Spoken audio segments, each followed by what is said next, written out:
Test.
Yeah. Oh, yeah.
Well, good afternoon, everyone. I am really excited, actually, to call our Human Trafficking Commission meeting to order. We only do these now annually because we're letting our staff do their work and do the check-in, but this is such a good opportunity for us all to gather. We're going to do, I'm just going to go through the agenda kind of quickly. We're going to do public comment, and then after public comment, we're going to swear. Oh, should I do it the other way around? Okay, we're swearing at you all. We're swearing you all in. So we're going to turn our attention to the clerk because they're the boss of us on this matter. Thank you. There should be several of you with oaths in front of you. If you do have an oath in front of you, please stand and raise your right hand. And if for any of you who are new on the commission, that would be another. Fewer than I thought. There we go. And if you'll repeat after me. Oh, go ahead. Wait. You know what? She's new too, so she doesn't have an oath. Okay. You've not served on So, this but if body you're before? new, if you haven't served on this before, we're just going to swear you in. Oh, please stand, and we're going to swear you in all together. And we'll make sure you. Nick's like, was I on it? We're going to just do double check. We're going to make sure. Yeah, just might as well. Welcome.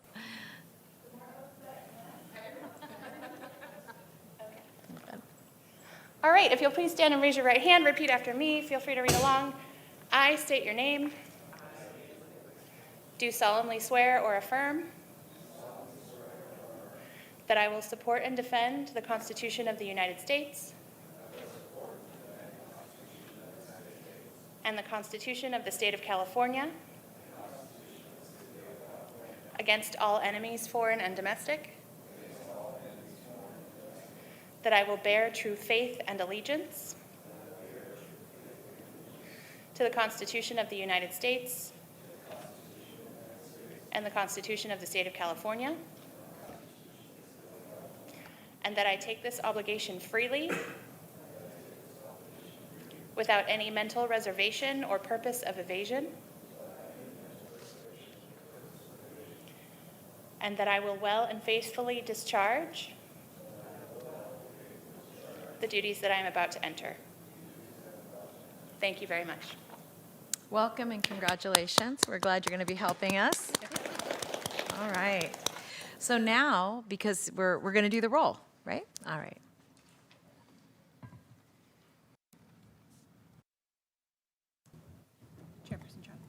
Chairperson Chavez. Here. Chairperson Harmon. Co-chairperson Harmon. Here. Member Binder. Member Binder. Pinder? Mhm. Right here. Member Epps. Member Narayan. Present. Member Burchard. Here, present. Member Little, Present. Member Terrell, Absent. Say it absent. absent. Member staff. Member Steph, Member Oliver, Present. Member Ligorio, Present. Member Averiet, Here. Member O'Brien, Sorry. absent. Member Flores, Member Taub, Member Danoa, Member Fernandez, absent. Member Satcher, absent. Member Collins, Member Watanabe, Here. Member Bailey, Here. Member Moreno, absent. Member Foltz, absent. That concludes roll call. You have a quorum. Thank you so much. We're going to go to the consent calendar, which is item 9, and these are our minutes. Oh, goodness, Cindy. Okay, public comment on any item that is not on the agenda but within the purview of the committee. We have no public speakers in chambers. We do have one on Zoom. Thank you. The next speaker is resident. Please accept the unmute. You will have 3 minutes to speak.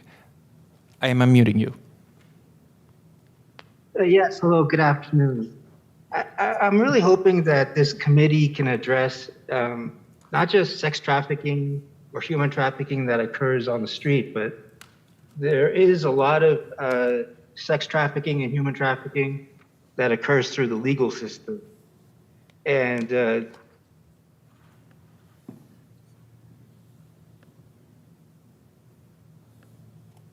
What happened?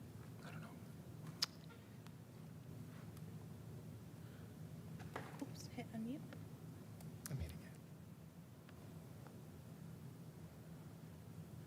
Sorry, your comment was interrupted. Can you please accept to open your microphone again? Can you go ahead and speak? yes, can you hear me? Okay, yes, go ahead and continue your comments. Yes, I mean, sex trafficking in the legal system, it's really easy. All you have to do is cut one parent off from the children. You give the children to the abusive parent. The attorney, they just have to name their price, and nobody wants to go to jail, so the parent pays whatever price the attorney wants to extort from the parent. You don't have to tell any children to go walk on any street or meet anybody up. You know, they just stay with that parent, and then you cut the other parent off from the child, and then so then that parent who's trying to protect the children, he has to pay the attorneys to just to see the children. So it's really terrible what's going on in our system. And then of course, you know, if there's any complaints or anything like that, then the district attorney will file charges against the parent who's trying to protect the children. I mean, it's really terrible what's going on in this system. And I mean, my kids are being sex trafficked by my former attorney, Valerie Houghton. And everybody's just gaslighting me. I mean, everybody. I mean, I've been contacting Mr. Little at CPS, and I mean, he's just ignoring me. I mean, my 13-year-old son has already confirmed that he'd been raped beginning from when he was age 13. And my other kids are also showing signs of the same types of abuse. And everybody's just gaslighting me. Everybody's gaslighting me. The police, the district attorney's office, everybody. And I can't believe in this day and age that nobody cares about these things. And so please, if this committee could start addressing these things. I posted everything on a few websites. If you want to look up the details, just Google Valerie Houghton sex trafficking, and you'll see all of what I'm talking about. Thank you very much. That concludes our public comment. Thank you. We'll close that portion of the meeting. We're going to go to our consent calendar. And this is an opportunity to change the agenda order. I think it's fine the way it is. But Jess, you were saying that our minutes are 8? Or it looks like it's 8 on here. Our minutes are actually item 9. Can you show that part of the agenda?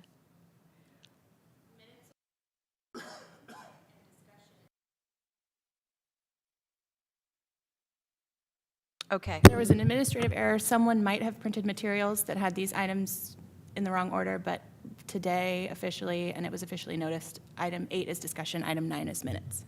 Thank you. And that is an opportunity for us to take all of the issues that we've heard and see if there are any connections we want to make or any next steps we want to pursue. All right, so item 8 are our minutes. May I get a motion to approve the minutes, which are our consent calendar? Thank you, Kathy. Second? Second. Thank you, Dan. We have a motion and a second. Any comments from the public on this motion? We have no speakers in chambers or on Zoom. We'll close the public comment period. Any robust discussion on the minutes? Seeing none, all those in favor say aye. Aye. Any opposed? Any abstentions? That passes unanimously. We're going to move on to item 4, and this is a presentation that it will give an overall view of the activities that have happened over the last year, even though I know there's going to be some very specific reports. And then what we're going to do is Carla's going to lead our presentation, and then we're going to go to public comment, and then we're going to go to feedback and comment from all of you. So Carla, our leader of our Office of Gender-Based Violence, thank you and welcome. Thank you so much. Can I have my mic on? Yes. Well, actually, maybe I'm just close and I can hear you.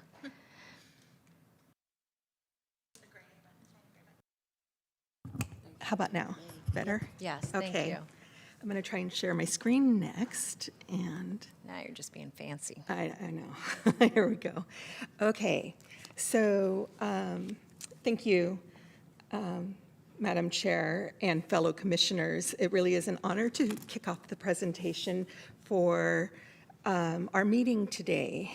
And again, my name is Carla Collins, and I'm with the Office of Gender-Based Violence Prevention, which is part of the County Executive's Division of Equity and Social Justice. Let's see. So briefly, what I want to do is in truth, this brief presentation will just highlight some of the great work happening within and throughout our county, but in fact, it's items 4, 5, and 6 when heard together that will give a more robust and accurate picture of our comprehensive approach. As a reminder, everything about the Office of Gender-Based Violence Prevention is done in collaboration with other county departments and community partners, and this is especially true regarding human trafficking. So what I want to do is a super high-level overview for 2023. Because since we last met, there has been so much intentional work to address labor and sex trafficking and to focus on the survivors, both adults and children of all ages and all gender. And then I'm actually going to go deep, just a bit deeper into 2 areas that are not covered in item 5 or 6, and then offer some recommendations on what we're seeing now. But there has been a tremendous amount of work, and we'll hear a lot more about the work in the DA's office and the investigations. There have been so many survivors served, whether through our victim service unit or our community-based organizations. And the Office of Gender-Based Violence Prevention oversees contracts, many of the contracts for gender-based violence prevention, including one of our larger contracts with Santa Clara University Law Center. And so some of the numbers in here have been provided either through our community-based organization contracts and various public reports.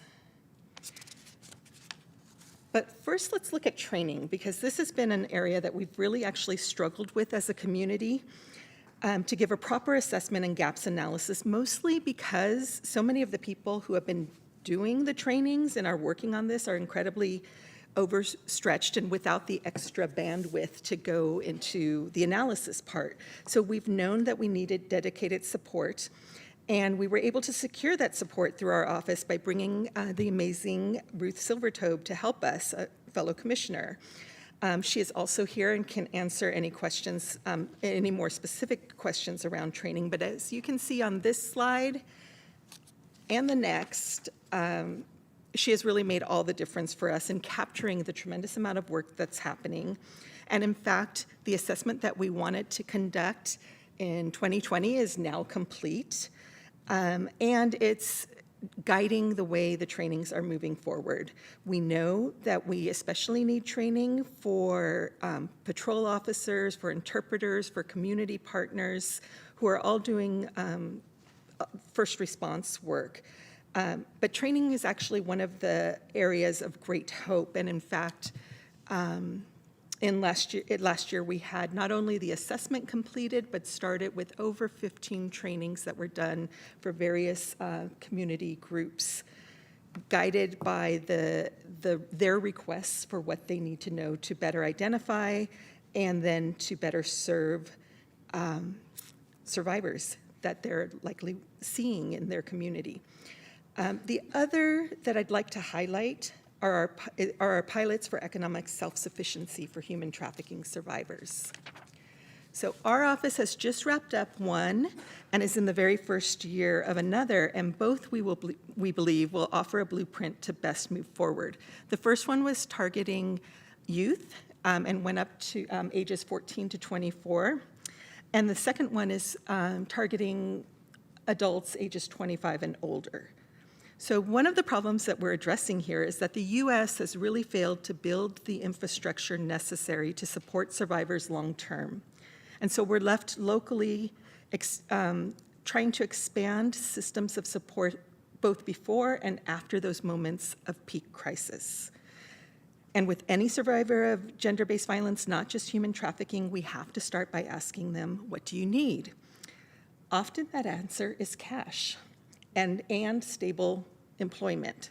And these pilots are both pathways to these solutions. And also training. So in these pilots, participants are going to get training in financial and digital literacy, in relapse prevention planning, in crisis management. They have had, the first one had access to somatic support strategies for trauma survivors, and even sexual intimacy after trauma, really trying to look at the whole person and get them from this part of recovery to really, as our second pilot is called, thriving in community. So they get all of this plus mentorship, plus training, and plus partnerships with workforce, and that's what we believe is going to make this all successful. So this is just sort of a heads up that this is all happening right now. We intend to release the results of these efforts in 2025, and we know that this will be guiding the work of our office. And also, I should add that Commissioner Flores, this current pilot is through Community Solutions, and she has been really wonderful in guiding the work group on this group. So I do want to thank all our partners who have worked so hard to ensure that survivors of human trafficking receive the supports needed to move from crisis to healing. Again, our office was established in September of 2019, and we're grateful to have been embraced by stakeholders who have been working, many for decades, to move this body of work forward. We're absolutely committed to doing that, and we have various ways that we are doing that. But I'll sum up with our recommendations.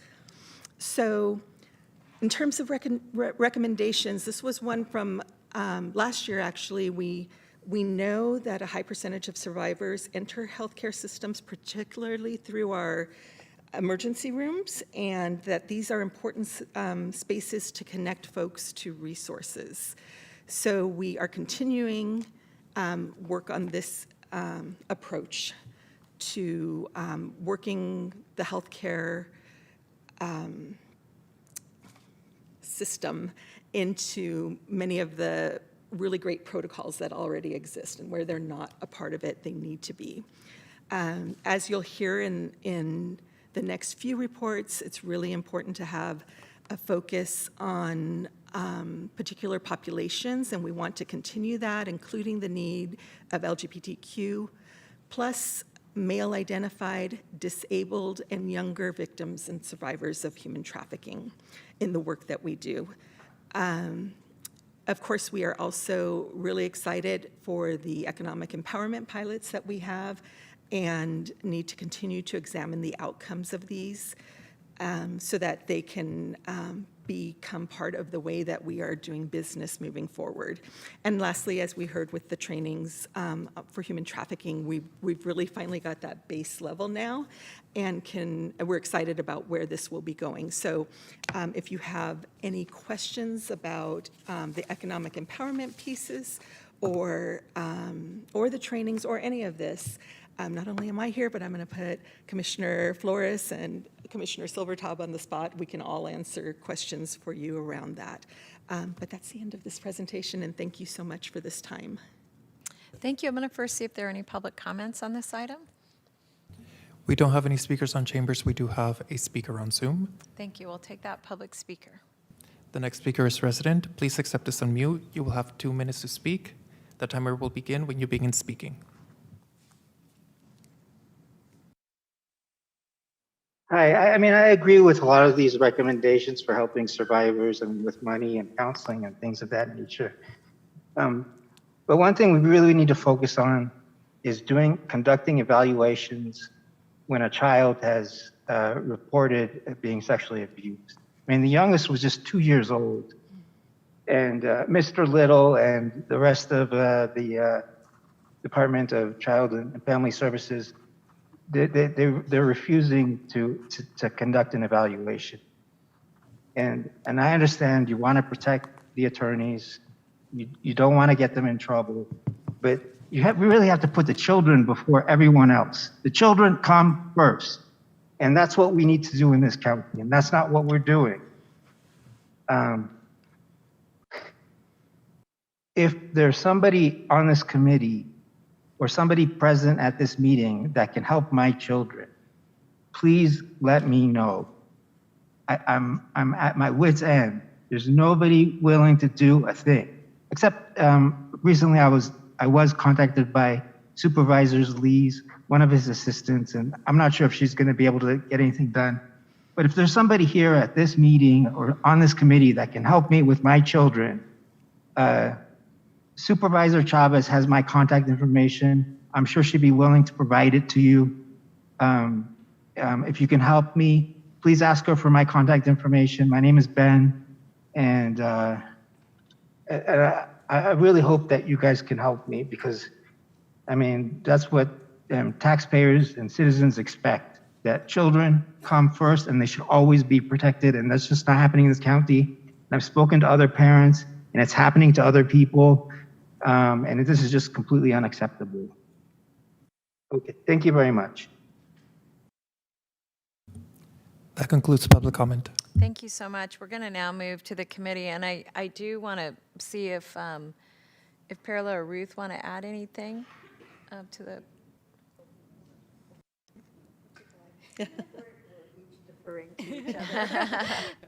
Oh, all right. Yes, I did want to say that we did a report, and I want to commend everyone at the county and in the CBOs, because we got massive participation, and that's something that we haven't had in the past. So I want to thank Carla for the opportunity, and all the CBOs and the government agencies. And they identified areas for training that were really often neglected in the past. And these were ones that were of immediate concern. And people actually stepped up and said that they want to work on planning these trainings, on having input. And we had it was hard to get everybody at one meeting because there were so many people, but we had we had 2 meetings to accommodate everybody, and we're working in little groups to address all of these issues. So this has been very exciting and very fruitful too, because we also, through the South Bay also, they have a database, where we can also put those trainings on and get the word out to the community, because we don't just want people who answered the survey, but we want the whole community to come. And some of the topics are such that we've heard about these problems outside of the Human Trafficking Coalition and community. And so other organizations are going to partner with us as well. So I just wanted to say that we're really moving ahead in this, and it's very exciting. Thank you. I want to first thank you, Supervisor Chavez, for all of your leadership and support. And thank you, Carla. It's been great to have you at the planning meetings, and we've had some great conversations. And want to share also with the Thriving Self-Sufficiency Pilot, a couple of things that are really exciting is, one, we do have funding for the human trafficking survivors through the Office of Gender-Based Violence Prevention, and we're also able to secure additional funding through Supervisor Arena's office under an inventory item to provide the same financial assistance to domestic violence and sexual assault survivors that are going through the pilot as well. The other piece that's super exciting is that the case manager that's working under the Thriving Self-Sufficiency Pilot is actually, she's open about this, she's a survivor and is actually part of this commission. So we're really excited to hear from her and her experience what we can do to improve this self-sufficiency pilot. And on kind of a related topic, because I know, Carla, you mentioned a little bit the work that your office is doing around the federal and state VOCA cuts that are coming. I'm wondering how we can work together to amplify advocacy around the VOCA funding, or VOCA cuts rather, and then the funding at the state level to help mitigate those cuts that we're expecting. Thank you for that. Any questions or comments from my colleagues about the report?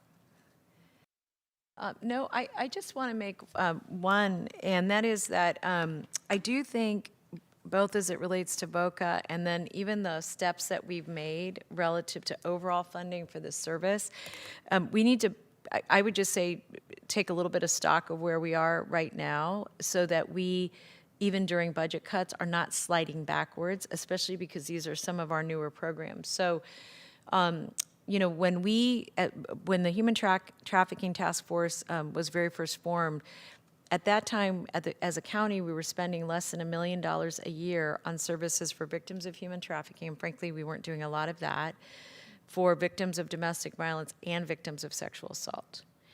And for a county of 2 million people, that's really deplorable. And as we move forward, we've been able to raise that, I think, almost to 12 million. It actually should be more than that. Just let me just say that out loud. But we've been able to raise that. So what I would just say is I think about the future, that we need to, as a group, advocate for 2 things. No slipping backwards.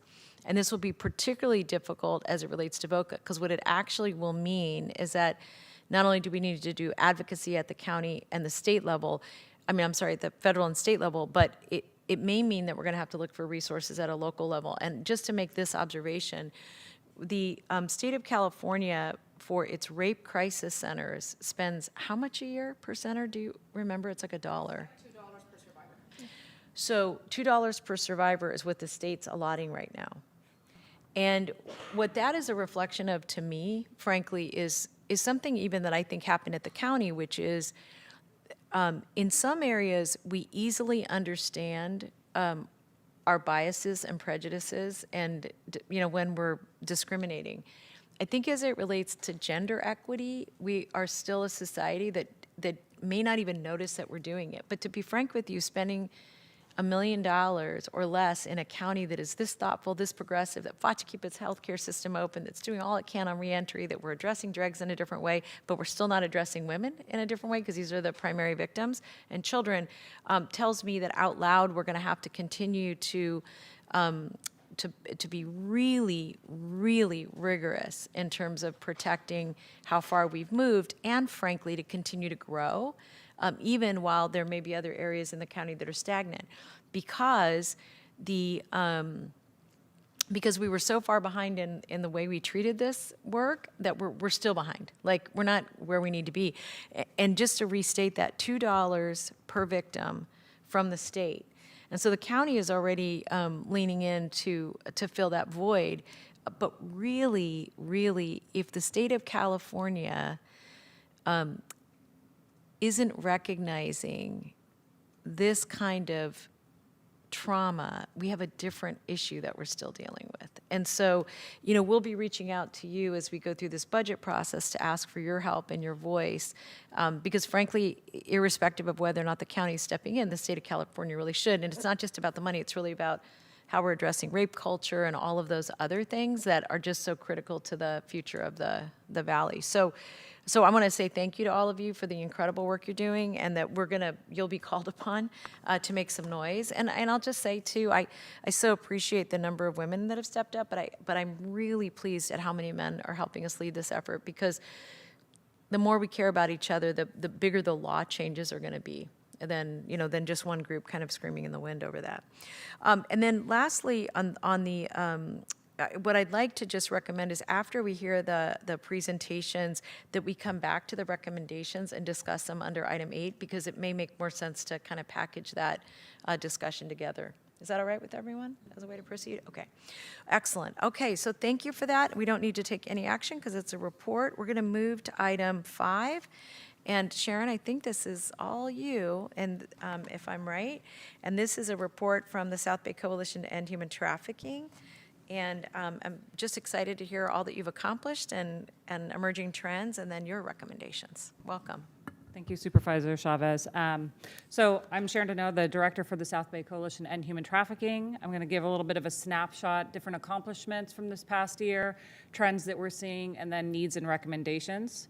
This is quickly just our mission, acknowledging that we focus on both labor and sex trafficking, adults and minors, individuals who are foreign-born, and those who are from here in the U.S. We really focus on prevention, prosecution, and also protection of survivors.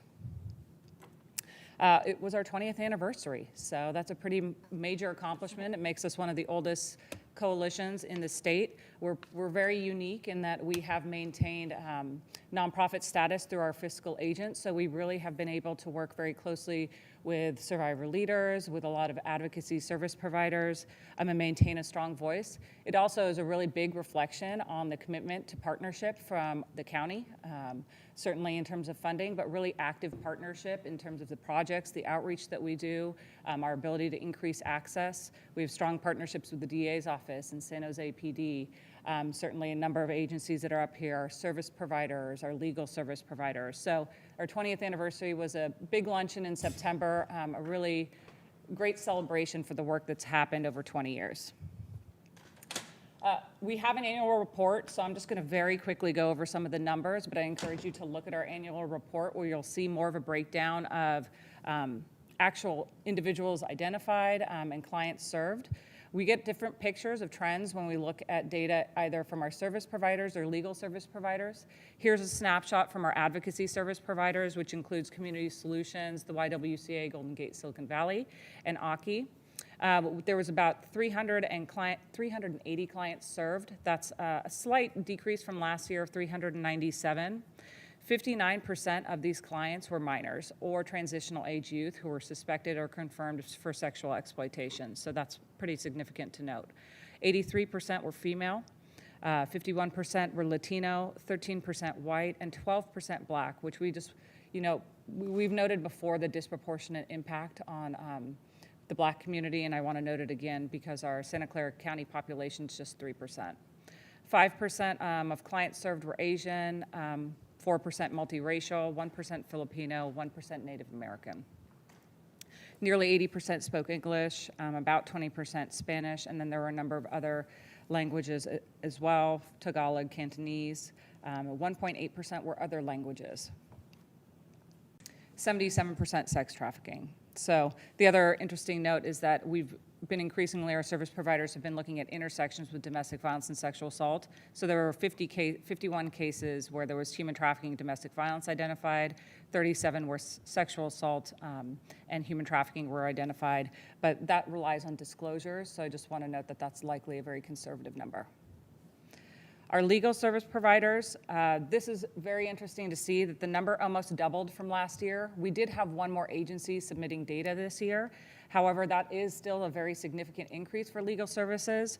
Vast majority of clients were seeking immigration services as their primary service. You can see that there were 85 labor trafficking cases. There were 43 adult sex trafficking cases. This is up from 10 last year. So this is significant. Adult sex trafficking is very hard to identify, and it means that there's increasing number of adult survivors accessing legal services, which is really great to see. Also an increase in domestic servitude. We had 7 clients this year as opposed to 1 last year. 10 CSAC as opposed to 1 last year. So these are all really shows that we're progressing in terms of access. And I just want to note that it's not reflective of a problem increasing as much as being able to connect individuals to services. Certainly, we do know there are no prevalency studies, but we do know from practitioners, from the community, that there are increased vulnerabilities. Post-pandemic, there's a lot of economic vulnerability. So we do believe that there is an increase as well in terms of prevalence. We just don't have that data. 26% of the legal service provider clients originated from Mexico, and 77 of those cases were actually originated in Santa Clara County. So that's a really quick snapshot of numbers. Again, annual report will give a much better breakdown. I'd encourage folks to look at. Accomplishments. It's a great picture of our law enforcement partners, our advocacy service providers, legal service providers from a May 20th event.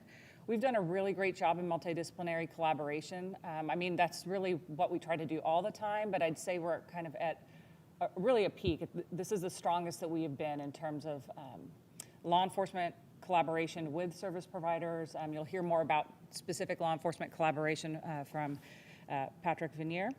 But I do just want to acknowledge that it takes a lot of time, coordination, and just concerted effort to really build that partnership. And so acknowledge that there are a lot of agencies who are putting in that time and effort, and our coalition has been really a nexus for a lot of coordination. We see collaboration on intersections like gender-based violence. Certainly, we're seeing that spread to other agencies, not just service providers, but our law enforcement agencies are looking intersectionally at human trafficking, which is great. We've done a lot in policy and advocacy. Community Solutions really geared up and led the charge for SB 376, which creates a right to an advocate for all survivors of trafficking. This is one of the first in the nation. We have that right to an advocate with domestic violence and sexual assault. Now it also extends to human trafficking. It's very significant. And we hope it leads to a lot more survivors accessing services. We have a bill tracker, so we're starting to look more at providing a lot of our member agencies tools so that they can advocate at the state level for things like funding that we were mentioning, but also more protections for survivors, ways to hold traffickers more accountable. We've been heading up a regional work group on legislation, which includes, I think, 6 counties at the moment. So we're seeing partnerships and collaboration in that way. Certainly our partnership with behavioral health is continuing. Last year, or 2 years ago, maybe identifying that gap in substance use and CSEC kind of partnership. And so we're really addressing that with a work plan and a work group. And we'll continue to work on major gaps like housing. I wanted to give a snapshot from multi-victim operations. You'll hear more about Operation Phoenix from Patrick as well, but just to give a perspective for a number of individuals who may not realize the amount of coordination that goes into a large operation, this is certainly the largest one that our coalition has participated in, but it includes coordination of advocacy service providers, legal service providers, as well as law enforcement, multiple law enforcement agencies. For Operation Phoenix, advocates were on site, and it was a non-law enforcement site, so we were able to provide a really safe space at the Community Solutions Office. We were there from 5 a.m. to 8 p.m., making sure that survivors who came in were immediately connected to an advocate, a confidential advocate, seeing what their immediate concerns were. We had over 10 advocates present that day, 10 attorneys who were present, anybody who had questions about any legal concerns that they might have. It was really important to connect them to an attorney right away. So it was a really amazing amount of coordination. I will say that when I looked at my phone, I clocked 4 miles just within one office of walking back and forth to ensure that there was adequate coordination, and that was just me. There was a law enforcement also liaison who was walking back and forth just to make sure things were moving smoothly.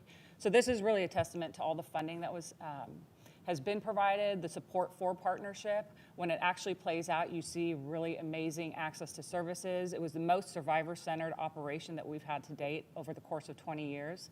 I'm sure Perla can speak more to that as well. So and there was a lot of cultural and linguistic responsiveness. The survivors who were identified, I think there were 15, I may be corrected on that, but 18 survivors who were identified. They were predominantly Spanish speaking, so making sure that there was linguistic responsiveness across all of the advocates, the service providers, the legal service providers, law enforcement. So this is what happens when collaboration's working. But those partnerships don't happen just the day of an operation. Those happen way before that. That's all our regular meetings, when we're doing outreach together, when we're doing trainings together. So it's a culmination of a lot of commitment and coordination. So needs and recommendations. We've kind of put it into 4 different buckets because they each build upon each other. I keep saying access because that's really what we all want. We want individuals to be able to access the services that they need to be able to move forward in their life, get out of situations of exploitation. The Victim Rights Advocacy Project, let me continue over. So then we also want to focus on identifications. We're focusing a lot on intersections there. We need to make sure that we have adequate capacity kind of across the board.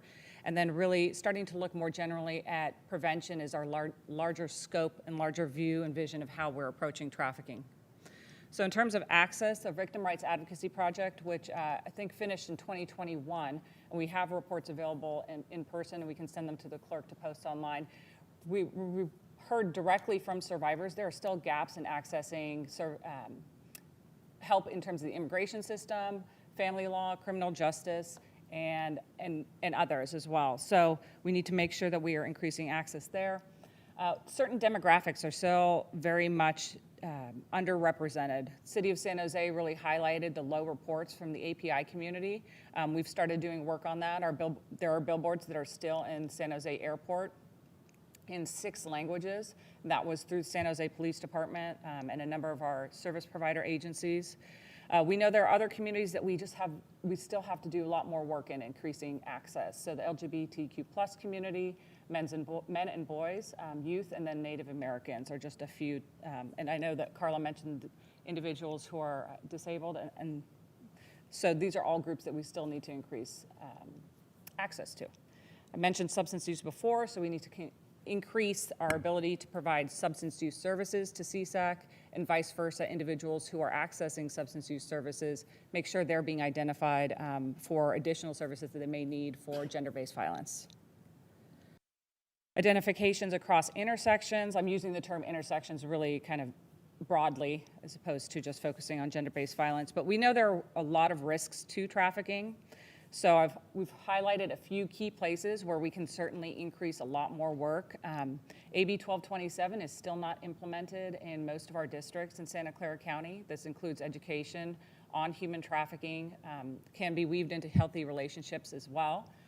But it would certainly help us move things forward in terms of identification, but prevention as well. You're going to hear more about making sure we take a closer look at missing and runaway youth. You'll hear more about that from Patrick as well. Other forms of violence. There are survivors who have been identified after an assault and they've come to report to law enforcement. We certainly see this with labor trafficking, so we can take a closer look at that. Criminalization, and I mean criminalization of survivors. I think our county here locally has been doing a great job. And again, that goes back to partnership and a lot of training that has happened, really strong leadership. But this past year, we've seen gaps in terms of some of our federal partners or in other jurisdictions nearby as well, where survivors are being prosecuted. So it just shows that we need to really increase our ability to culture shift beyond what we have been doing. Workplace crimes, Ruth is really leading the charge there, where we can increase our ability to identify. OLSC has been amazing, and I'm sure there are other platforms to provide more statistics from the workplace crimes perspective, but we need to make sure that we continue to identify in that space, especially as economic vulnerabilities are increasing. And then lastly, poverty and housing insecurity, which I think is also a really well-acknowledged gap in our area, but we can increase identifications. It all comes back to capacity. Certainly, every year I feel like I come here and I keep asking for more, but I do want to acknowledge that a lot has already been invested into the work that we do in our county, and we need to maintain our ability to continue to do this work, especially as we see more individuals coming forward for help. So certainly law enforcement has been a huge player, and a lot of investment has been put there. Advocacy services, legal services, a lot has been invested in coordination and collaboration, which really doesn't happen in other jurisdictions. And so I want to note that, again, we see the results of that when we have really successful partnerships and operations. Major gaps still remain in housing and mental health support, but a lot of work is happening in those areas too. Just overall perspective of prevention, when we start looking at how we're actually addressing this issue, we've done a lot of work on secondary prevention, which really looks at when we've identified risks and vulnerabilities, and we're doing a lot of work on tertiary prevention, which is looking at the consequences of violence. But we need to do more on the primary before it actually happens, especially if we are expecting an increase. Mentioning schools again, but there are other upstream ways that we can address human trafficking. Online safety classes, we know San Jose PD's ICAC does a lot of those, which have been great. Looking at root vulnerabilities, so providing more family support, looking more at worker rights, employer education, not just for the employees, and then looking at individuals who are not just unhoused, but those who are housing insecure. And that might be something, again, where we can partner well with schools. We've done a lot with secondary in terms of different screening. So we certainly see screening with our service providers, but we know that probation, DFCS have been using the See It tool, which is validated, and it's a best practice. We see intersectional screening for service providers across the board, but also our law enforcement agencies, which is great. We need to scale that out so that all law enforcement agencies are doing intersectional screenings. And we know that, we mentioned medical, we know the Valley Healthcare Homeless Program does have a protocol, and they're doing great work in terms of identifying potentially trafficked individuals when they're doing medical outreach, which is a really great approach to doing something like that. But we need to scale that out and build more of a stronger medical protocol across the board. We can do more in terms of looking at our actual systems and looking at younger individuals where we start to see vulnerabilities. So that includes, we know a lot of trafficked youth were system involved. So can we identify vulnerabilities at an earlier stage to intervene and provide support and services? And that includes support and services for those parents. And VRAP also highlighted that even though we have a lot of language access, that we're still missing a lot of the lesser common languages in terms of access. So we can focus on that when we're looking at vulnerabilities. Tertiary, I mentioned generational trauma, so helping a family heal, economic self-sufficiency is being invested in, long-term mental health support, which is not very available, and then supporting individuals' identities, especially those from marginalized groups. Certainly, we also could support community reintegration and overall community strengthening. So there are protections that are being built. And with that, I will see if there are questions. Thank you. I'm going to see if, first if there's any public comment on this item. We don't have any speakers in chambers. We do have a speaker on Zoom. Thank you. We'll take that speaker. The next speaker is resident. Please accept the unmute. You will have 2 minutes to speak. The timer will begin when you begin speaking. Yes, hello. That was a really great report. I mean, it really identified a lot of the important things that are happening and things that we need to do in regards to human trafficking. But I mean, you know, the one thing is, like for my example, I mean, that we could include in this report is what happens when everything's been confirmed? What happens when the sex trafficker is posting things on social media confirming what she's doing? Like if she says that pedophilia is legal, if she says that pedophilia is part of gender identity, what if she says that it's not rape if they want it? What if she posts graphic details of a seventh grader, 13-year-old being sexually abused? I mean, why is it that we as a community, why are we ignoring these things? Why are we ignoring what's happening to certain children?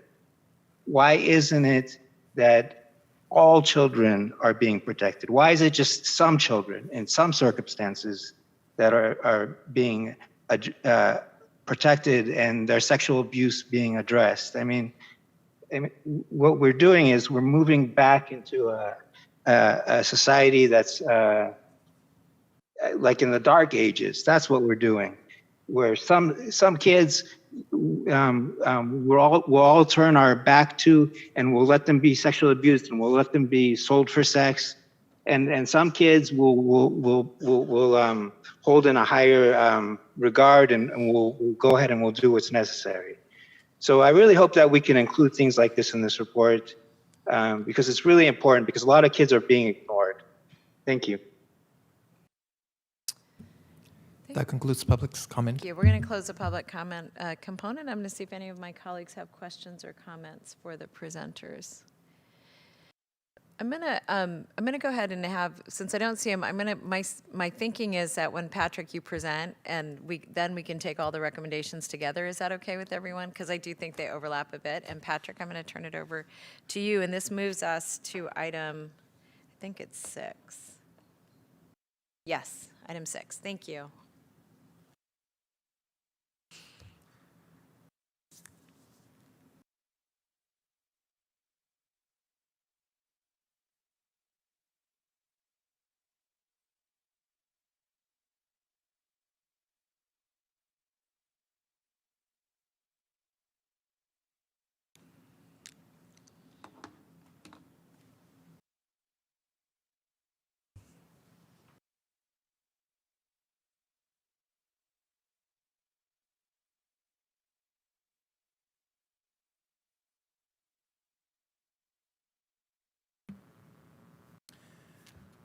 Good afternoon, Supervisor Chavez. Thank you, Commission, for offering me an opportunity to present.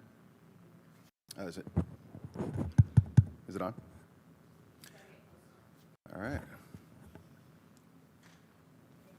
There we go. Good afternoon. For those of you that don't know me, my name is Patrick Vanier. I'm a Deputy District Attorney with the Santa Clara County District Attorney's Office. I'm the lead prosecutor for our Human Exploitation Unit, and I'm assigned to the Light Task Force, the law enforcement investigating human trafficking. So it's a pleasure to be here today to present the updates on the county on a very productive, on a very busy, and on a very successful year of anti-human trafficking work conducted not only by our law enforcement partners, but also by the victim services providers that we work with so closely day in and day out. The county's commitment and the investment in the Light Task Force has demonstrated tangible results, as evidenced by the data that's presented in the Light report that I filed, as well as many of the case studies that are discussed in that report. And I really look at this year as a year of more. It was, we had more personnel join the task force through the work that we've been doing, the outreach in partnership building within the law enforcement community, and signing MOUs with our federal, our state, and our local partners to really buy in on the anti-human trafficking work that's occurring in this county. More light investigations, including an increase in proactive cases that I'll talk about. We've done more mutual aid both in the county to help local law enforcement agencies with the investigations that they've cultivated, but also work with out-of-county agencies to help them with not only the investigative work, but also training and education on best practices. We've been discussing and talking about throughout the state our blueprint for conducting human trafficking investigations and prosecutions, and really highlighting how Santa Clara County has become a role model in anti-human trafficking work, not just in the state, but throughout the country. We've identified more CSEC, and that was discussed in the coalition report, also discussed in my report through various sources throughout the county, that we have identified. We've made contact and provided services to more CSEC this past year than we've had in years past. Also, there's been more human trafficking prosecutions and the conviction of traffickers. More survivors are accessing services than ever before, and we've done more training and outreach. So we're very proud of all of this work. Last year was really a banner year for us in the number of cases and prosecutions, but it's largely due to the investment that the county's made. Supervisor Chavez, you've talked about that investment, how important that investment has been since the inception of the task force and this commission. And it's even going to be more crucial as we continue to move forward, because as we continue to do this outreach, to conduct investigations, become more proactive, and identify more survivors, what we're realizing is that in years past, and even now, we're just scraping the tip of the iceberg in this problem of human trafficking in the county. So our accomplishments. We've been doing some incredible partnership building through interagency cooperation. In this slide, at least the top portion represents many of our very important partners. The San Jose Police Department was one of our early partners when we re-envisioned the task force and began to develop new technology and new techniques in investigating these cases. And we're really happy that that MOU has been renewed with the San Jose Police Department, and they will continue to move forward with us as we kind of identify new ways that we will conduct these investigations. Another important partner, especially as I talk about Operation Phoenix, one of the largest human trafficking cases, actually it was the largest human trafficking case ever conducted in this county, and I would say one of the largest human trafficking investigations conducted statewide. We could not have done it without our federal partners, the Department of Homeland Security Investigation, who made a huge both financial commitment as well as personnel commitment in this investigation. I'm also pleased to recognize the new partnership that we're beginning to form with the Sheriff's Department. They signed a MOU joining the task force, and we're really happy to onboard Detective Gareth O'Sullivan to the task force in Operation Phoenix. He jumped in mid-investigation and really helped lead a critical portion of our financial investigation, tracing money and identifying where the sources of money for this investigation was going, partnering with our forensic accountant. And he came on board literally in midstream during the investigation and really just dug in and did some incredible work. So I really want to acknowledge and thank the strong partnership with the Sheriff's Department, and specifically recognize Sheriff Johnson for his commitment and his contributions to the task force.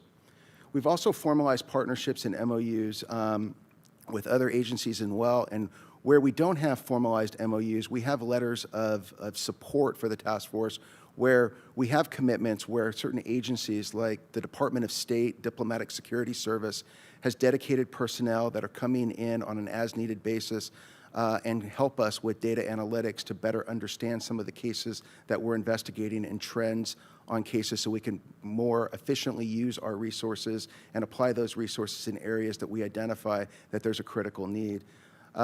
Also, another important partner is the Northern California Regional Intelligence Center, also known as NCRIC. They too have been important partners in providing us with intel analysts to help us better understand continuing trends. So we outlined the specialized personnel that we have at the task force. Onboarding a new prosecutor this past year has really helped us expand our prosecution efforts, and as we'll talk about more in a minute, has allowed us to prosecute more cases this past year than any year combined. And so we're really looking at positive growth, and we want to continue with that positive growth in all of the measurable areas that we're discussing today. And that is why Light Task Force 2.0 is the largest task force in Northern California, one of the largest task force in California. And what I would say is some of the work that we're doing is incredibly cutting edge and is really not being done in any other task force in the state of California. And again, that's due to the investments that have been made by this county. So last year, again, we prosecuted more cases. A total of 92 defendants were prosecuted. We saw a 40% increase in the number of prosecutions from the year before. We saw a 33% increase in the number of convictions. With the pandemic beginning to wane, we've been able to get more cases through the criminal justice system this past year, and we're very optimistic that we will continue with this trend as we move into 2024. Some of our successful human trafficking prosecutions, time probably won't allow me to get into the specifics of some of these cases, but People versus Jordan Stogden was a case that was investigated by the San Jose Police Department, but was also worked by the Light Task Force, and also was prosecuted by the DA's office. The case went to trial this past year in June. It was a month-long trial where there was really a collaborative effort in really scaffolding our victims and getting them to court. We had two minor victims. We had one 17-year-old and one transitional age youth, an 18-year-old who had been trafficked for 5 years by this defendant. There was the typical grooming techniques that we see that brought them into the commercial sex life, and then the use of violence and abuse and coercion that kept them in the world of human trafficking for so long. Ultimately, a San Jose police detective assigned to the Light Task Force worked this investigation and ultimately arrested Mr. Stogden. The two victims, both Ariel Doe and Olivia Doe, were interviewed. Ultimately, Olivia Doe testified at trial. She was on the stand for 3 days testifying about the trauma that she sustained during that 5-year period of time. There was incredible wraparound services for her during that experience, and ultimately she was able to face her trafficker, testify against him, and the defendant was convicted of 10 felony charges, including human trafficking, of both Ariel Doe, who was not available for trial, as well as for Olivia Doe, and he is awaiting sentencing. Just some updates on a couple of cases that have been presented in the past. People versus Nolasco, which was a very elaborate investigation conducted by the task force that was handed off by the Campbell Police Department. He was convicted this past year of 27 years in prison, and Andrew Reese was convicted of nearly 10 years in prison for his trafficking offenses as well. So we're moving these cases, we're getting substantial state prison commitments, and we're holding these traffickers accountable. Now, our VSU unit, who we work with very closely, has also been really helpful in the prosecution of our cases and helping to support our victims throughout the process. We have 2 assigned victim service unit advocates assigned to the Light Task Force. Last year, again, we saw an increase in services with 91 adult victims being serviced, 28 CSEC. That was a 40% increase in open CSEC cases from the year prior. They provided over 411 direct services to survivors, including associated victims. It usually involves family members. And we also used our Child Advocacy Center more this past year than we have in years in the past, not for a reason other than the fact that we've been encountering more CSEC, and the Child Advocacy Center provides a very conducive environment for forensic interviewing of these vulnerable youth. Now, the task force employs a variety of investigative tools to help identify traffickers. Some involve doing undercover investigations to find these traffickers as they're engaging in their activities. In the past, the traditional tool that was used to investigate these cases was more reactive in nature.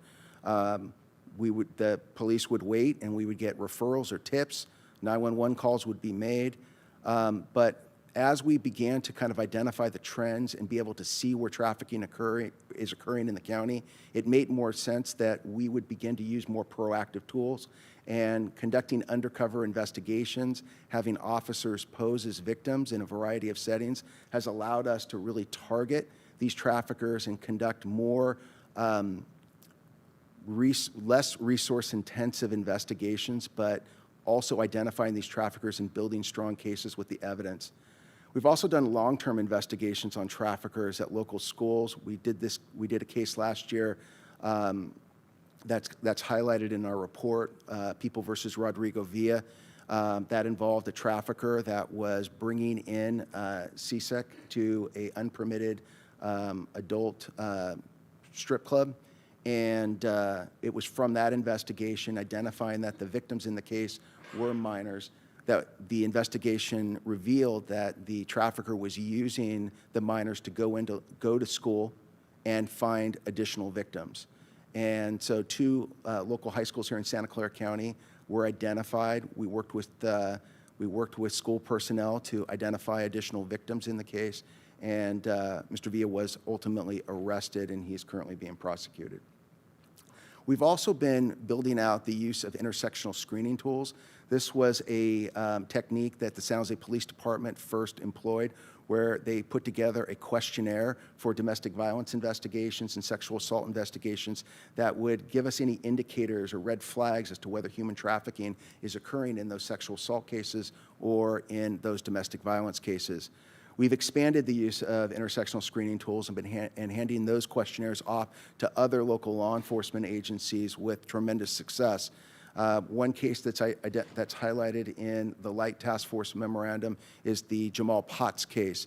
It's a case in which, on a domestic violence call for service, that patrol officers and ultimately the assigned detective in the case was able to identify through those tools that the case was more than just a domestic violence call, but it was a large-scale human trafficking investigation. And finally, we're using various forms of technology, such as wiretaps, to build our cases, and Operation Phoenix is an example of that I will talk about in a moment, where we investigated an international human trafficking ring operating here in Santa Clara County. And our referrals are up. We received 41 referrals or tips. We are certainly tracking the data from those tips as to whether they break down as commercial sex or labor trafficking cases. And from those tips, we have been able to successfully build 7 investigations. So in total last year, the Light Task Force did an unprecedented 45 total open investigations. 24 of those were derived from the proactive work, undercover investigations, identifying trends, actually going into the community to find these traffickers through undercover work and other methods. They also did 17 in-county agency investigations with human trafficking subject matter expertise working with local law enforcement. So these are cases that are worked by agencies such as the Mountain View Police Department, Sunnyvale Police Department, Gilroy Police Department, where the Light Task Force is going in and providing subject matter expertise where these agencies may not have someone who sees human trafficking, an investigator on a daily basis. Victim identification, there were 135 new victims that were known to the Light Task Force through these open investigations. And the word known is underlined in this slide because just because we learn about a victim doesn't mean we can get them fully identified. Sometimes we know these victims exist. We get information such as names or monikers for the victim or a location as to where they're at, but we can't finish the investigation for one reason or another. We can't make a positive identification of the victim. That is ultimately what we are looking to do in these cases, is find the victims. The investigation of the trafficker and the ultimate arrest comes secondary. But certainly the Light Task Force is doing more now to identify victims than has occurred in previous years through, again, building out best practices and perfecting our blueprint for investigating these cases. Again, we had 30 CSEC that were identified, and ultimately cases were pursued based on those identifications. So we talk about some of the investigations that were highlight cases from last year. Donovan Dawkins was an undercover profile case, an individual that was operating in the state of Maryland who tried to recruit an underage profile that was created by one of our investigators. The Light Task Force flew back to Maryland last year and made that arrest, and Mr. Dawkins is currently in custody being prosecuted. I talked about Rodrigo Villa case, that he's the individual that was recruiting minors from local high schools. The recovery of Jay Doe and the investigation of her exploiters. This was a case that occupied quite a bit of resources and time last year for the Light Task Force. Jay Doe was a 13-year-old CSEC who ran away. The Light Task Force was made aware of her after she had been missing for nearly 3 weeks. When the Light Task Force was brought in on the investigation, she was located in about 3 days. She was returned back to her placement where she ran away again. She was placed in an out-of-county placement here in the Bay Area. She ran away again. It was during the times that she would run away, she would be exploited, either by individuals that were offering her basically food and shelter in exchange for sex, or when she was running away, she was actually picked up by traffickers and she was taken to areas within the Bay Area known for street-level prostitution and forced to engage in acts of prostitution by force and violence that was subjected to her. Ultimately, she was arrested again, and the Light Task Force, every time she ran away, they responded, nights, weekends, and ultimately by relying on other law enforcement contacts throughout the Bay Area, she was nearly immediately found after she ran away, but only after she had, again, been exploited by another trafficker. Cases have been built on the individuals that exploited her, whether they were adult men who were providing her with food or shelter in exchange for sex, or those traffickers. We've actually had successful prosecution on one of her traffickers. Others remain pending at this time. But this case underscores several gaps that we've identified. One is police response to missing and runaway CSEC. I'll talk more about that trend in a minute. But the second is finding appropriate placements for CSEC individuals like Jay Doe in order for us to be able to keep her from running, that individuals like Jay Doe need appropriate placements that address her mental health or substance abuse issues. Jay Doe is not the only victim that the Light Task Force has come in contact with where there are issues of running away and appropriate placements have not been found for these individuals. And so it does, I think, require more study and more conversation about what we can do more for this vulnerable population. Operation Phoenix, which I'll jump to now, again, was a operation that was conducted in a organization that existed internationally, but was operating here in Santa Clara County, that was trafficking women of Latin American descent from Venezuela and Colombia. They were brought here to the United States on promises of work. Sometimes it was known that they would be engaging in escorting or low-level acts of prostitution in order for them to obtain an income that they can send back to their countries of origin, usually Colombia, or they were told that they were going to be performing other work. They would come on travel visas and they would overstay. And what would happen to them when they would come to the United States is that they were brought to either residential brothels or what later became hotel brothels. The organization was initially investigated by the San Jose Police Department back in 2021, and 2 of the leaders of that organization were arrested and they were released on bail during the pandemic.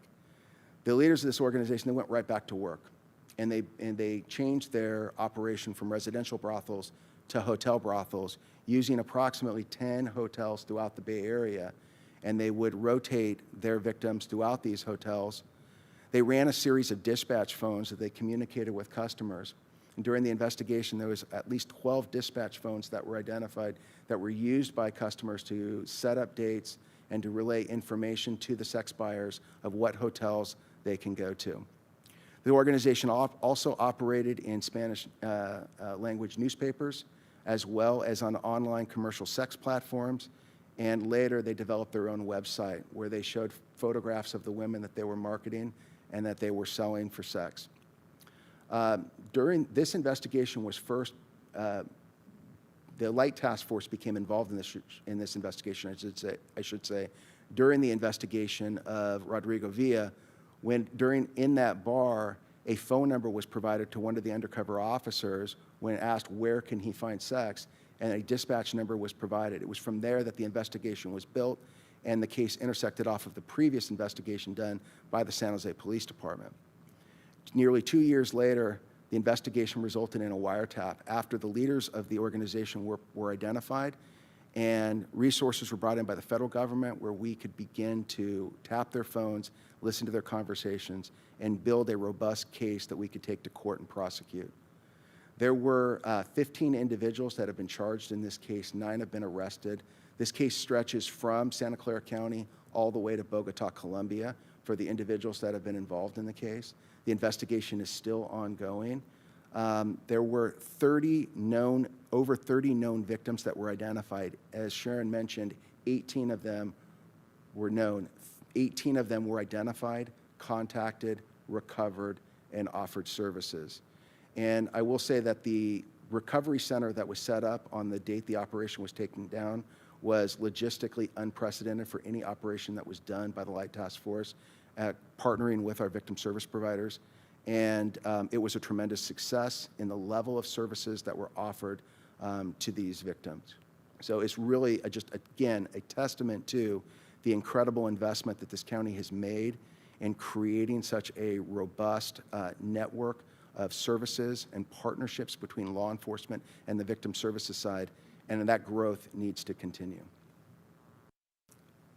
We did some outreach this past year at various conferences and trainings, really kind of talking about some of the cases that have been presented today, talking about cases that we've done in the past, and walking investigators and prosecutors, victim service providers through the best practices and the protocols and the work that we've been doing in this county. I get calls every week asking for more training from this county, and I really believe it's a testament to really the good work that that's being done by the membership of the coalition, our victim service providers, as well as our law enforcement partners.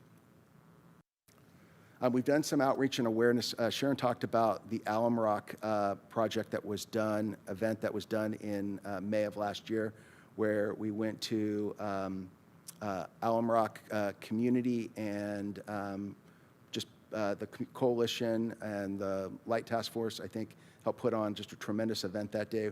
We've also gone into local high schools like Los Gatos High School.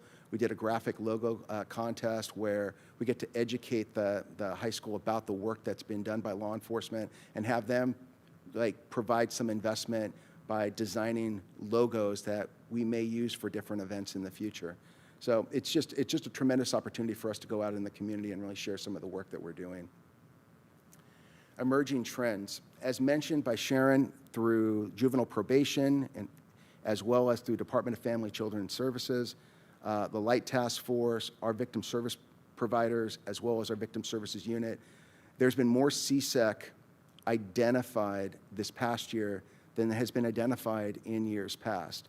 And so the JDOS story is not a unique story. It's one that we're seeing over and over again. And it really underscores 2 gaps. One, as I said before, that law enforcement, there is a delay in responding to at-risk missing CSEC.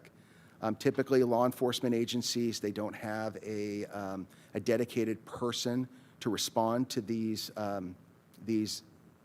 notices of missing kids, or they lack the subject matter expertise in order to understand the vulnerabilities of these youth in order to respond appropriately, or they lack the resources. And then as the JDOS story underscores that there is clearly a gap, I believe, in having the right placement for our at-risk CSEC population that really addresses the mental health, the substance use, and other vulnerability traits that traffickers use in order to recruit them in the life.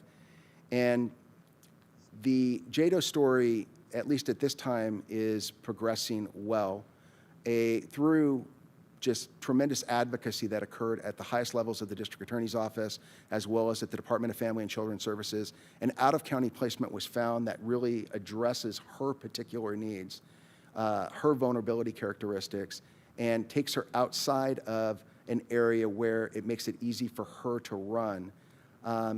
And by all accounts, at today's date, she's doing well.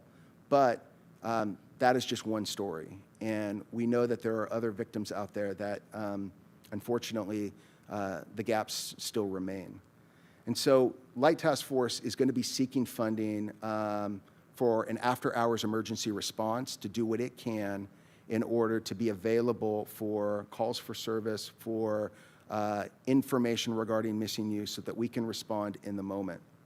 And then we're going to continue to advocate for CSEC like JDOE for higher level placements that occur within the county. And those conversations have already started and hopefully will continue. The report back and the goals, these are goals and recommendations from 2 years ago. There weren't really any recommendations from last year for the Light Task Force as we were sort of continuing to take the funding that was generously provided by the county as well as our grant funding and really apply it to expand out our task force. But we are still moving in the direction of meeting the recommendations and the goals from 2 years ago. We're developing the consistent trauma-aware and informed approaches to assist survivors. We're continuing to investigate with specialized personnel. We're expanding out our prosecutions, and we're developing labor trafficking investigative strategies. So I think we are very grateful for the support of this county. We believe that the investment is being used wisely, and the successful investigations and the case studies, and I think the data kind of supports that work. Thank you for this opportunity. Thank you. We're going to go hear our public speakers on this item. I do just want to say, do we have any public comment on this item in the room? Oh, just online? Okay. So, not just, but online. Thank you. If we could hear from the public's commenter, and as you're bringing that person online, I do want to start by just saying to each and every one of you how incredibly grateful I am for your work, and I'll get a chance to talk more about that. All right. Do you want to take our public speaker? The next speaker is resident. Please accept the unmute. You will have 2 minutes to speak. The timer will begin when you begin speaking. Yes, it really sounds like this task force has a lot of great resources and personnel and partnerships, and that they've accomplished quite a bit. I mean, in this presentation, a lot. I'd like to ask Mr. Veneer if he could please help my children. It's not just my children that are being abused, but the person who is sex trafficking them, that person is also assaulting. And I can't get her to stop doing this to me. I'm being stalked and assaulted, and I've suffered great bodily injury. And I'm not sure if this task force is also equipped to deal with violence associated with trafficking, but if at least you could provide at least my kids with some kind of respite from this sexual abuse, I'd greatly appreciate it. Please let me know if you can help me, Mr. Veneer. I believe you have my contact info, but if you don't, Supervisor Chavez has my contact information. You could get it from her. My name is Ben Zimmerman. I greatly appreciate it. Thank you very much. Thank you. I'm going to close the public comment period, and I do just want to start out with a broad set of acknowledgments and thank yous, and then I'm really interested. I know we heard 2 really meaty reports for people who would like to make comments or ask any questions. Let me start by saying that when we started this task force about 10 years ago now, part of the reason for that was that I frankly had come out of the labor movement. I was very familiar with labor trafficking, and we'd already had a lot of leadership from the South Bay Coalition to End Human Trafficking within the county. The challenge that I saw then was that there was not a lot of focus on this crime, and I learned, frankly, more and more as we were meeting about even the way we were thinking about who's a victim versus who's a perpetrator was up for rigorous debate.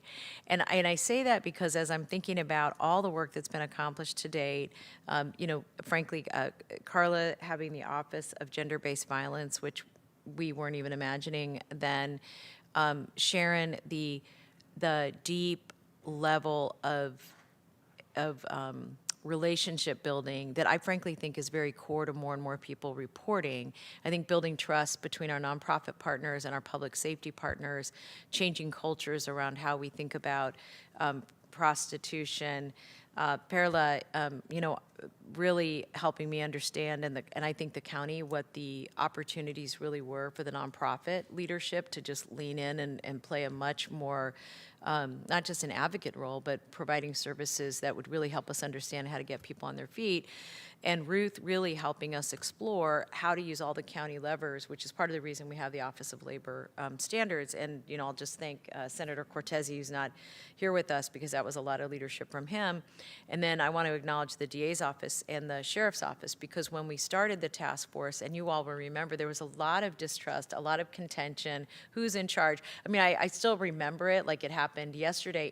And I don't mean that from a PTSD experience. I more mean that I think what happens when you have a thoughtful, reasonable disagreement and discourse, that what comes out of that, if you're really listening to each other, are much better models of engagement and service in our community. I say that all as a background to only, or to make, to say to all of you, I am very interested in the feedback you've gotten over the gaps for service in these different areas. You all represent different departments, and I'm very curious about where you see opportunities for us to lean in, and recognizing that when we're addressing domestic violence, sexual assault, human trafficking, that frankly we're learning a lot about both human health, mental health, and also criminogenic behavior. And we're learning a lot in part because we're using DNA more in terms of looking at the overall crimes that people commit that we're dealing with in these very specific areas. So all that is to say, I'm really interested in getting perspectives up here about the gaps and the opportunities that you may see sitting in the place that you're sitting. And I'll start with Nick, Chief, sorry. I'm just gonna call everybody Chief, if you don't mind. No, I mean, thank you for the question too, because I do see a gap, at least with our department, and I'll just speak for ourselves, is while on the juvenile side, we have a See It tool that's used, and Dan's folks use that as well. And it's a validated assessment tool. There's nothing on the adult side. There's no validated assessment tool on the adult side that I can see or find. And so I've reached out to some people, and so we're found a promising practice tool, and we're looking to see if it's validated. But we should be assessing every woman who comes into our facility when it comes to being on probation, because while a lot of the information provided was a direct impact of investigations and things of that nature, there's those who didn't reach that or may have been arrested and put on probation for something else, but are also in that possibility of being exploited. So we're going to look into that this year, and maybe we can report back at some point once we get that tool and if we get it up and operational. And it's really not, it's an 8-question tool, so it's not so comprehensive that you don't have the time to do it. So we'll report back on that, but I think it's important for all the touch points, whether that's the hospital and the tools that they use, and are they finding out information when someone comes in completely different from the reason why they came in. So we'll look to that this year, and I think that that's an opportunity for us. Thank you.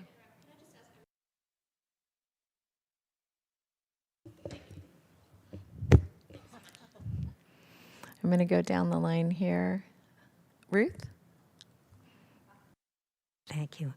Yes, I thought those reports were all excellent, and I want to thank you, Supervisor Chavez, for your investment in this. I did want to say that child labor is up.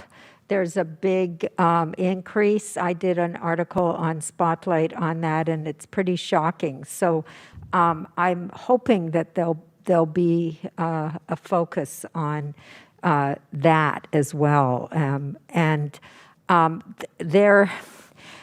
I have heard from the people in San Francisco in SFCAT that they're interested in looking at some legislation around, if it's child trafficking, you don't have to show force, fraud, or coercion if it's sex, but if it's labor, you do. So they're looking, yes, Really?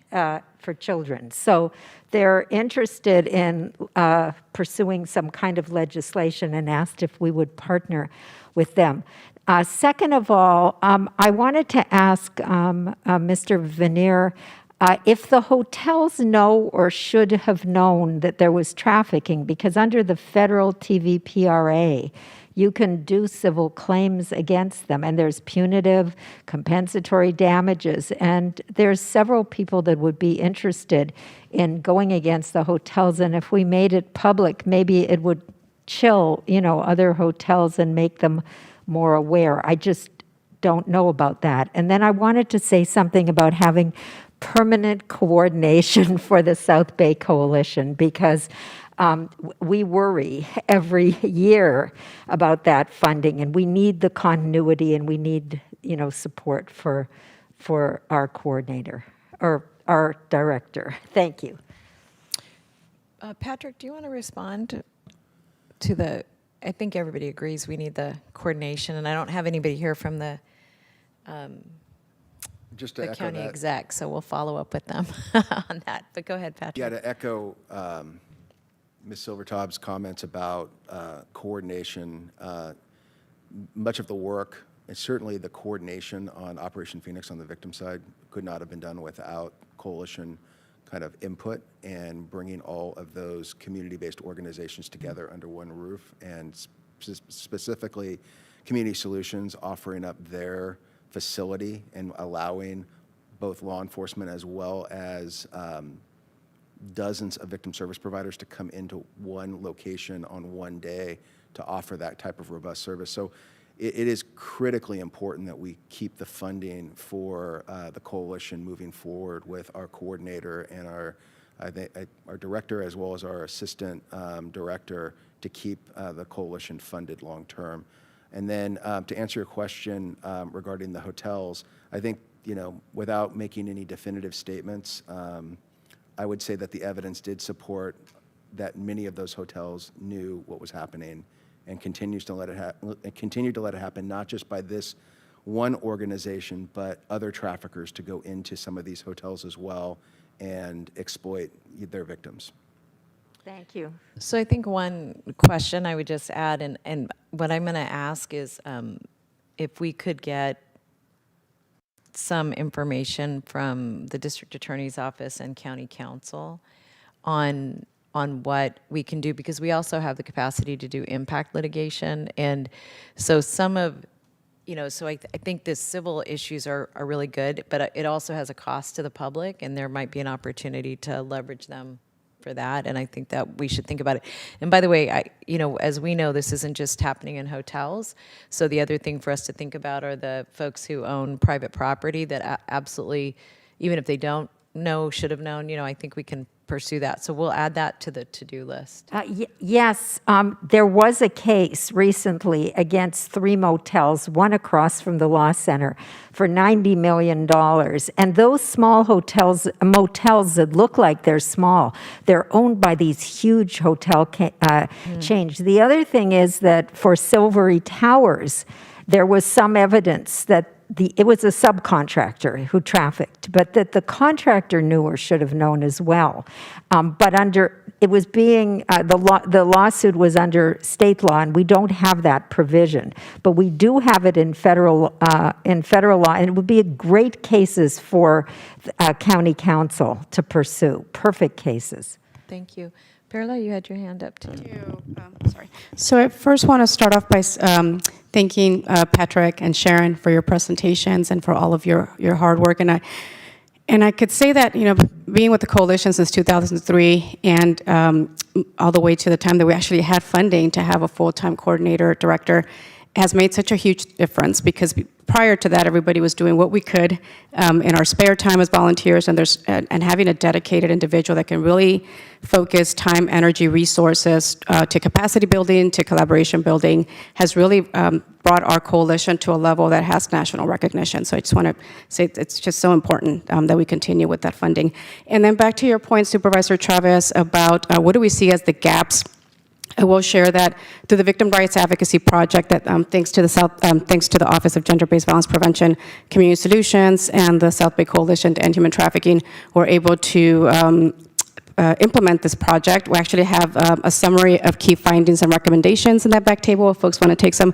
There are some areas that were raised in terms of gaps, and a couple of things that came from that. One is that we're able to work with the DA's office on a U visa work group to identify some of the gaps in ensuring that sub-Bs were being signed. And the other piece that came from that was the acknowledgement that human trafficking survivors did not have the right to an advocate. And so we're able to move that forward as well. There's a supplemental report to that initial summary of, and I really look forward to partnering with Office of Gender-Based Violence Prevention to figure out how we could move those other recommendations forward. And also how we can partner on the gaps analysis that I know the Office of Gender-Based Violence Prevention is spearheading, because we do see a huge increase, not just in the volume of survivors that are seeking services, but in the breadth and depth of their needs. We're seeing so many more survivors coming from Latin American countries that are experiencing different forms of gender-based violence. So both on the direct services side, on the legal services side, we're definitely feeling that the impact of what's happening in other countries. And then again, thanks to all the hard work of all the folks around the table, we're seeing more survivors coming forward and seeking support, and that also puts a strain on resources. Thank you. Mm-hmm. Anybody else over here? Kathy? Or council member, sorry. No, that's okay. Thank you, Chair. Number one, I want to thank Patrick and Sylvia for the wonderful reports. Just hearing the stories that you told, I mean, I've just had an incredible impact on me just listening, and you're just giving us, the tip of the iceberg, but you do this on a daily basis. So I really commend you and your staff and all of the agencies that you work with for everything that you're doing. I'm from the city of Santa Clara, and we have a couple of events coming up here in the next 2 years, and I believe this task force came about as a result of preparation first for Super Bowl. But we don't have just Super Bowl coming in like 2 years' time, but we also have World Cup coming as well. FIFA. And this past week, the mayor's conference in Washington took place, and Mayor Gilmore is attending that, but also members of our city staff are meeting with the White House, talking about preparations for FIFA, and I would imagine some of that is Homeland Security, and I would hope that that some of you will be, reaching out to either our city manager or police department to find out, what some of those discussions involve, because you have done such great groundwork in the last 10 years as a result of the task force that is really hoping as we prepare for World Cup and Super Bowl that you're ahead of the game at this point, and it won't make you won't be reinventing the wheel, that you're just have the ability to be able to identify and move forward and hopefully mitigate a lot of these issues that result, from these large sports events.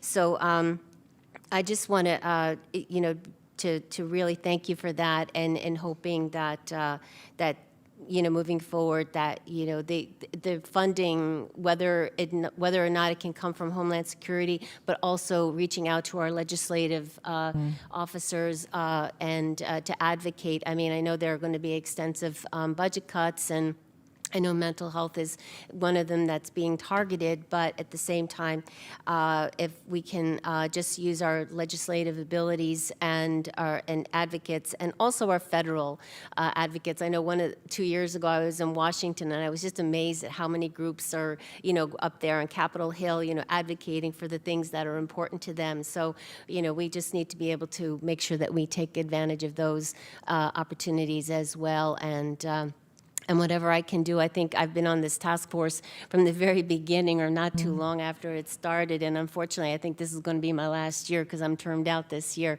But I am just so impressed at all the work that's been done. So thank you to all of you for all that you've done. Thank you. Thank you, Kathy. We'll follow up on that. Sorry, really quickly. I did want to mention that we do have a victim needs screening tool that the service providers developed. We helped adapt one for the San Jose PD, and we actually started working with the adult probation department. So happy to work with you to flesh that out.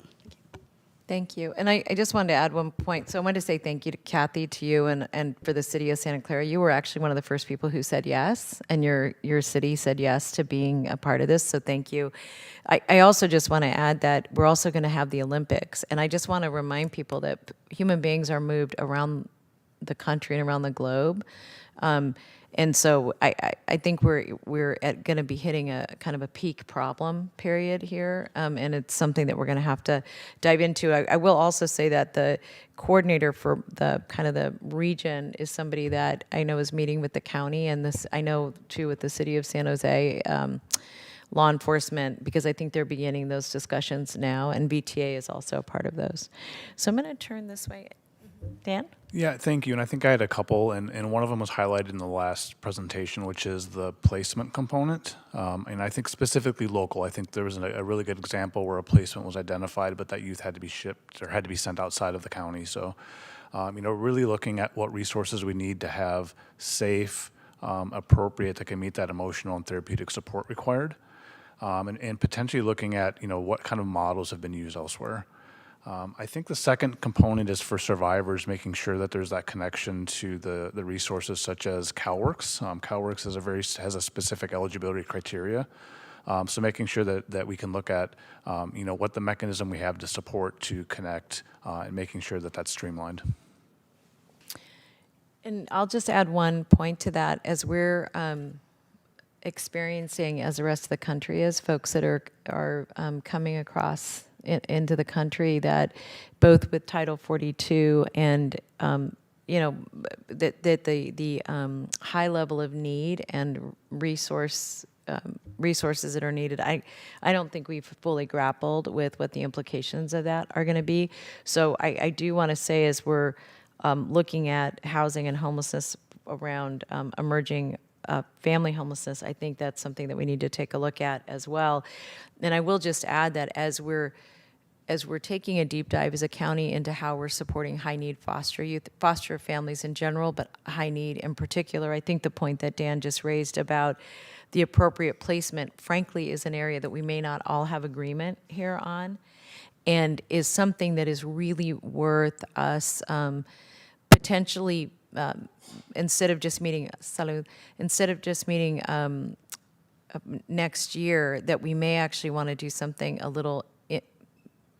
We may want to do one meeting around this as a couple of subjects, because what we're asking from SSA really depends on what we're agreeing that we think especially young people need. And so as an example, we're expanding therapeutic homes with professional parents under the leadership of the department and working closely with partners like Uplift Family Services that have a high level of expertise in these areas. And yet, when children have co-occurring issues, not just of mental health, but of drug addiction, we do not have enough appropriate placements for them, and we don't have enough appropriate placements for them if they are suicidal. And so, which often happens when a child is in that much distress or a young person's in that much distress. So I think that is an absolute issue that we need to deal with children. We also recognize that we're having a similar problem with adults who are highly addicted to drugs and alcohol that we're seeing on the streets, that we don't necessarily have appropriate placements for them. So as we're having these discussions, if it's necessary, I may want to reconvene to set some standards or agreements around how we should pursue that as a community, because I could bring something to the Board of Supervisors. I would not want to do that without getting feedback and really buy-in from all of you who are experts in these areas. Anybody else on anything that we've talked about today? Yeah, Sharon. I just wanted to follow up Kathy's comments that our coalition actually did a lot of the regional coordination for the previous Super Bowl. And so we're actually starting a work group through, again, our regional work group. So it's about 5 or 6 counties looking at how we can get support services. Again, one of the biggest issues is for those events, the number of law enforcement operations, ensuring that we have service providers available if there are services needed immediately. And we have to fill in the gaps around the Bay Area where we don't have in-person response. So that's something that we're already starting to work on. Yeah, thank you, Sharon.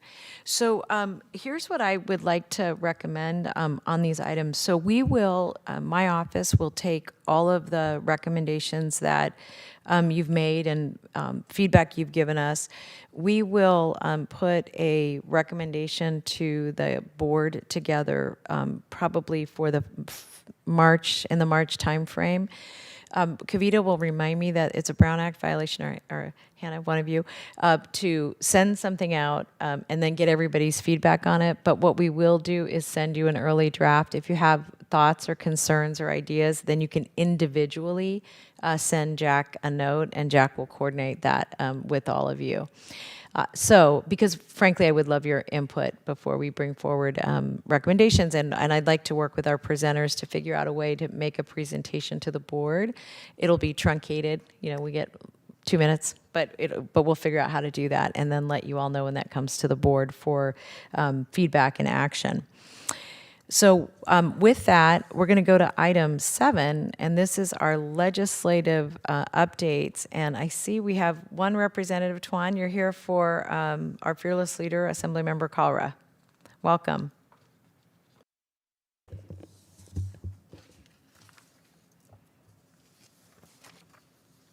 Dear Commissioner, hello everyone. My name is Tuan Nguyen, and I am the field representative for California State Assembly Member Kalra.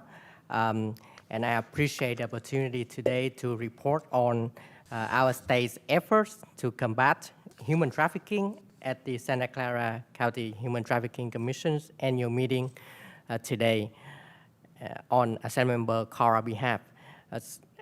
As the chair of the Judiciary Committee, the Assembly member is fully aware of the devastating impact of human trafficking on individuals and communities, especially within the underserved communities in Santa Clara County.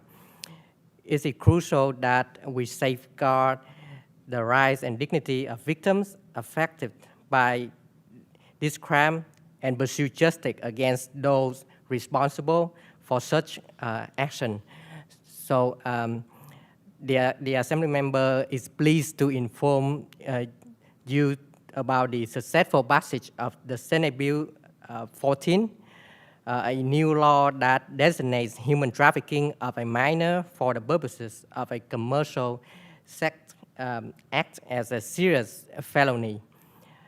The Assembly member wholeheartedly supported and voted for SB 14 when it came before him on the Assembly floor last year. We are proud that this measure received unanimous bipartisan support, and it was signed into law by the governor. In the recently proposed 2024-25 state budget, the governor has allocated $51 million in one-time general fund over 5 years, starting in 2021-22, to expand human trafficking survivor support programs. Assemblymember Kalra welcomes this development and assures you that he will work with his other colleagues in Sacramento to ensure that the final version of the state budget reflects the state's unwavering commitment to combating human trafficking. The Assembly member commends the Commission for its efforts in increasing awareness of human trafficking, and together we firmly believe that we must continue our dedication to creating a society where every individual is free from exploitation and coercion. Thank you. Thank you, Tuan. And please share our gratitude with Assemblymember Kalra. Do we have any speakers on this item? We don't have speakers on Zoom or in chambers. Thank you. We'll close the public comment. We're going to go to item 8, and this is sort of a wrap-up. I would just ask that if you have specific recommendations or soft copies of the reports, that we get those soft copies.